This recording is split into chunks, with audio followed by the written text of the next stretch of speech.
एक्चुअली मैं वापस लंदन जा रही थी। ቡሚ ቹሃን ከህንዱ የአውሮፕላን አደጋ በአስገራሚ ሁኔታ ተርፋለች። በትራፊክ መጨናነቅ ከአሰቃቂ የአውሮፕላን አደጋ የተረፈች ህንዳዊትም ሆናለች። ቡሚ ቹሃን በትራፊክ መጨናነቅ ምክንያት ከበረራ ሰዓቷ በ10 ደቂቃ ዘግይታ በመድረሷ ከአሰቃቂው የአውሮፕላን መከስከስ አደጋ መትረፍ ችላለች።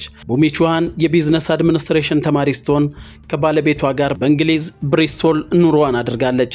በቅርቡም የእረፍት ጊዜዋን ከቤተሰቦች ጋር ለማሳለፍ ወደ ምዕራብ ህንድ አቅንታም ነበረም። የእረፍት ጊዜዋ ሲጠናቀቅም ወደ ለንደን ለመመለስ በበረራ ቁጥር 171 አውሮፕላን ትኬት መቁረጧን ትናገራለች። የበረራ ሰዓቱም ሲደርስ ቡሚ ቹሃን ወደ አህመዳባድ አውሮፕላን ማረፊያ ማቅናት ትጀምራለች።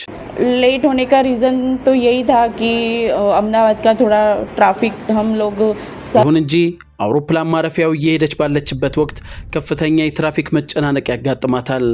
አህመዳባድ አውሮፕላን ማረፊያም ከበረራው ሰዓት በ10 ደቂቃ ዘግይታ ትደርሳለች። የሚመለከታቸው አካላትም ወደ ውስጥ እንዳትገባ ከለከሏት።